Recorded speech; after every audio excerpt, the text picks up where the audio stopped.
ಏನು ಅಂಬೇಡ್ಕರ್ ಜಯಂತಿ ಆಚರಣೆ ಎಂದು ಜೀವನ ಸಮಾರಂಭದಲ್ಲಿ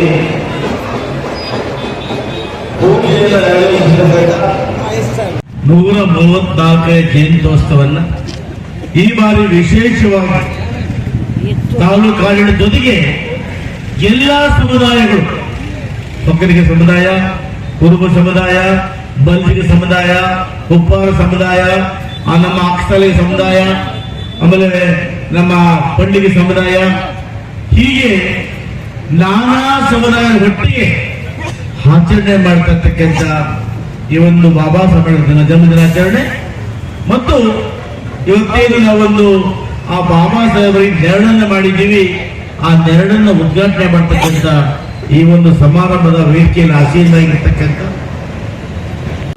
ದೇಶದಲ್ಲಿ ಒಬ್ಬ ವ್ಯಕ್ತಿಯನ್ನು ಆರಾಧನೆ ಮಾಡ್ತಾರೆ ಅಂದ್ರೆ ಬಹುಶಃ ಅದರ ಪ್ರಮುಖರು ಬಾಬಾ ಸಾಹೇಬ್ ಅಂಬೇಡ್ಕರ್. ಇವತ್ತು ಅವರನ್ನ ಇಷ್ಟು ದೂರ ಹೇಳಿದ್ದಾರೆ, ಅವರೆಲ್ಲಿ ಹುಟ್ಟಿದ್ರು ಬೆಳೆದಿಲ್ಲ ಮತ್ತೆ ಮಾತಾಡಕ್ಕೆ ಹೋಗೋದಿಲ್ಲ. ಆದರೆ ಭಾರತ ಇವತ್ತು ವಿಶ್ವ ಸಮಾನತೆ ದಿನ ಅಂತ ಆಚರಿಸ್ತೇವೆ. ಇವತ್ತು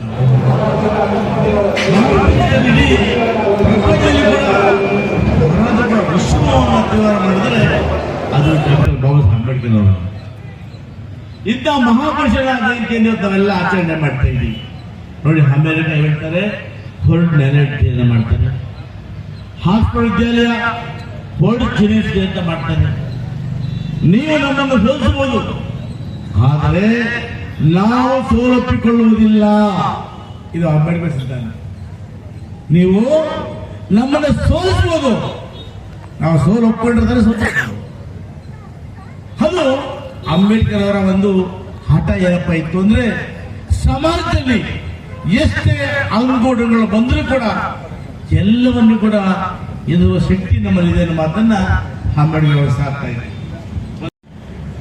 ಮಹಿಳಾ ಸರ್ಕಾರಿ ನೌಕರರಿಗಾಗಿ ಮಹತ್ವ ಬಹಳ ಜನ ಗೊತ್ತಿದೆ. ಇವತ್ತು ಹೆಣ್ಣು ಮಕ್ಕಳಿಗೆ ಆ ಒಂದು ತಾಯಿ ಗರ್ಭವತಿಯಾದಾಗ ಆ ಹೆರಿಗೆ ರಜೆಯನ್ನ ಪಡ್ಕೊಳ್ಳಲಿಕ್ಕೆ ಆ ಸಂವಿಧಾನ ಅವಕಾಶ ಮಾಡಿದ್ದೆ ಬಾಬಾ ಸಾಹೇಬ್ ಅಂಬೇಡ್ಕರ್. ಹಾಗೆಯೇ ಕಾರ್ಮಿಕರಿಗಾಗಿ ಒಂದು ಆಕ್ಟ್ ತಂದ್ರು. ಸಮಯ ಇವತ್ತು ಹಿಂದೆ ನಮ್ಮನ್ನ 24 ಗಂಟೆ ದುಡಿಸ್ಕೊಳ್ತಾ ಇದ್ರು, ಅದರ 8 ಗಂಟೆ ಮಾಡಿ 3 ಪಾಳಿಗಳಲ್ಲಿ ಕೆಲಸ ಮಾಡಿದ್ದೆ ಅಂಬೇಡ್ಕರ್. ಯಾಕಂದ್ರೆ ಅವರ ಯೋಚನೆ ಆಗಿತ್ತು, ಎಲ್ಲರೂ ಕೂಡ ಕೆಲಸ ಮಾಡಬೇಕಂತ ಯೋಚನೆ ಇತ್ತು. ಇವತ್ತು ಸಂವಿಧಾನವನ್ನ 8 ಜನ ಇದ್ದು ಸಮಿತಿಯಲ್ಲಿ 8 ಜನ ಮಾಡಿದ ಎಲ್ಲವನ್ನು ಕೂಡ ಸಹೋದರರು ಹೇಳಿದ್ದಾರೆ. ನಾನು ಮತ್ತೆ ಮಾತಾಡ್ಲಿಕ್ಕೆ ಹೋಗೋದು ಒಂದು ಹೇಳ್ತೇನೆ. ಇವತ್ತು ಬಹುಶಃ ಅವರು ಕಡೆಗಳಿಗೆಯಲ್ಲಿ ನನ್ನ ಜವಾಬ್ದಾರಿಯನ್ನು ತಿಳ್ಕೊಂಡು ಸಂವಿಧಾನವನ್ನ ಬರೀಲೇಬೇಕು ಅಂತೇಳಿ ಕೂತು ಊಟ ತಿಂಡಿಯನ್ನ ಲೆಕ್ಕಿಸದೆ 6 ಕಡೆ ಗಮನ ಕೊಟ್ಟು ಸಂವಿಧಾನ ಬಹುಶಃ ನಮ್ಮೊಟ್ಟಿಗೆ ಇನ್ನ 16 ವರ್ಷ ಬದುಕ್ತಾ ಇದ್ದೀವಿ ಕೂಡ. ಆದ್ರೆ ಏನಪ್ಪ ತೋರಿಸುತ್ತೆ ಅಂದ್ರೆ ಅವರ ಬದ್ಧತೆ, ಶಿಸ್ತು, ಸಂಯಮ ಏನಾದ್ರೂ ಕೂಡ ಹುಟ್ಟಿದ್ದೇನೆ ಈ ಒಂದು ದೇಶಕ್ಕಾಗಿ, ಬಡವರಿಗಾಗಿ ಏನಾದ್ರೂ ಮಾಡಬೇಕು ಅನ್ನೋ ಒಂದು ಛಲ ಅವರಲ್ಲಿರ್ತೀವಿ. ಅಂತ ಛಲಗಾರ ನೋಡಿ, ಬಹಳಷ್ಟು ಜನ ನಮ್ಮಲ್ಲಿ ತಪ್ಪು ತಿಳ್ಕೊಂಡಿದ್ದಾರೆ. ರಿಸರ್ವೇಶನ್ ಅಂದ್ರೆ ಬಿಡೋ SC ST. ನಮ್ಮಲ್ಲಿ ಬಹಳಷ್ಟು ಜನ ಅಭಿಪ್ರಾಯ ಅಂದ್ರೆ ಬಹಳಷ್ಟು ಸಮುದಾಯಗಳಿಗೆ ಅಂಬೇಡ್ಕರ್ ಬಿಡೋ SC ಮಾಡಿ ನಮ್ಗೇನ್ ಮಾಡಿದೆ ಅಂತ. ಆದರೆ ಬಹಳ ಜನಕ್ಕೆ ಅರಿವಿಲ್ಲ. ಇವತ್ತು ನೋಡಿ, ಕರ್ನಾಟಕದಲ್ಲಿ ಮೀಸಲಾತಿಯನ್ನ ಮಾಡಿದ್ದೇವೆ. ಆ ಮೀಸಲಾತಿಯನ್ನ ಸಂವಿಧಾನ ಆಧಾರದಲ್ಲೇ ಮಾಡಿರ್ತಕ್ಕಂಥ ಅದ್ಯಾರಿಗೂ ಸಿಗುತ್ತೆ.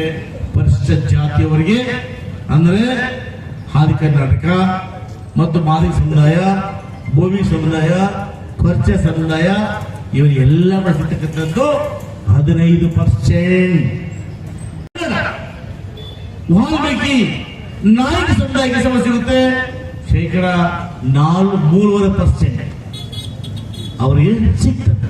ಆಮೇಲೆ ಪ್ರವರ್ಗ 1 BCME ಯಾವ್ದಪ್ಪ, ಉಪ್ಪಾರ, ಗೊಲ್ಲ, ಪಿಂಜಾರ ಅವರು ಕೂಡ ಇವತ್ತು 4% ಸಿಗ್ತದೆ.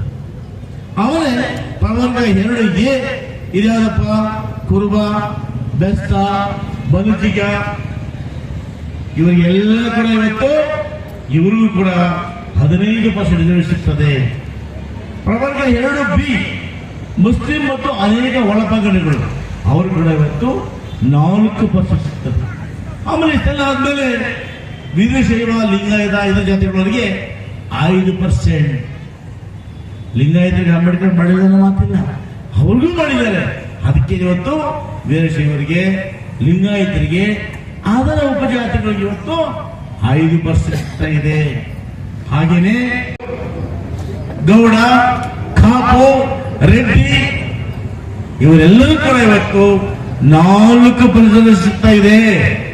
ಆಮೇಲೆ ಬ್ರಾಹ್ಮಣರು ಕೂಡ 6 ವಯಸ್ಸರಿಗೆ, ಬ್ರಾಹ್ಮಣರಿಗೆ, ಮದುವೆಯರಿಗೆ, ಜೈನರು ಕೂಡ ಇವತ್ತು ನಾವು 10% ಸಿಗ್ತಾ ಇದೆ. ಯಾವ ಜಾತಿ ನಮಗೆ ಬಿಟ್ಟಿದ್ದಾರೆ? ಇವತ್ತು ಈ ಭಾರತ ದೇಶದಲ್ಲಿ ವಾಸ ಮಾಡತಕ್ಕಂಥ ಪ್ರತಿಯೊಂದು ಜಾತಿ ಕೂಡ ನ್ಯಾಯವನ್ನು ಕೊಟ್ಟಿರ್ತಕ್ಕಂಥವರು ಅಂಬೇಡ್ಕರ್ ಅವರು. ಇವತ್ತು ಆ ನಿಟ್ಟಿನಲ್ಲಿ ನಾನಿವತ್ತು ಮನವಿ ಮಾಡಿದೆ. ಏನಪ್ಪಾ ಅಂದ್ರೆ ಹಿಂದಿನ ದಿನಮಾನಗಳ ಹೋಲಿಕೆ ಮಾಡಿದಾಗ ಈ ಸಾರಿ ವಿಶೇಷ ಏನಪ್ಪಾ ಅಂದ್ರೆ ಎಲ್ಲಾ ಜಾತಿ ಮಕ್ಕಳನ್ನ ತಾವೆಲ್ಲ ಬಂದು ಅಂಬೇಡ್ಕರ್ ಸಂವಿಧಾನ ಕೇವಲ ಒಂದು ಜಾತಿ, ಒಂದು ಕುಲಕ್ಕಲ್ಲ, ಸರ್ವ ಜನರಿಗೂ ಕೂಡ ಅಂಬೇಡ್ಕರ್ ಸಂವಿಧಾನ ಕೊಟ್ಟು ಮಾಡಿದ್ದಾರೆ. ನೀವೆಲ್ಲ ಬಂದು, ಎಲ್ಲ ಸಮುದಾಯಗಳು ಬಂದು ಅಂಬೇಡ್ಕರ್ ಜಯಂತಿಯನ್ನು ಮಾಡಿದಾಗ ಮಾತ್ರ ನಾವು ಅವರ ಗೌರವ ಕೊಟ್ಟ ಹೇಳಿ ನಾನು ಎಲ್ಲ ಸಮುದಾಯಗಳನ್ನು ಮನವಿ ಮಾಡಿ, ಅದರ ಪ್ರಭಾವವಾಗಿ ಇವತ್ತು ನೋಡಿ ಒಕ್ಕಲಿಗ ಸಮಾಜ ವಿಶೇಷ